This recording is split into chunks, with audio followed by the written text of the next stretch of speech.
পশ্চিমবঙ্গের মানুষ দেখতে পেয়েছে কি ঘটনা।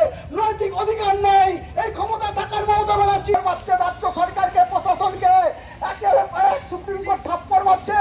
আজকে যারা মুখ্যমন্ত্রী বলো সামনে দাঁড়িয়ে ক্ষমতা রাজ্যে স্তব্ধ করে দেবো, স্তব্ধ। একদিনও কোনো গাড়ি চলবে না, ঘোড়া চলবে না। দেখুন, আজ সারা পশ্চিমবঙ্গে ভারতীয় জনতা পার্টির ডাকে আমরা এই নির্যাতিতার বিচার চাওয়ার দাবিতে থানা ঘেরাও অভিযান চলছে। আমাদের দাবি একটাই, নির্যাতিতার সঠিক বিচার হোক এবং আসল দোষীকে খুঁজে বার করতে।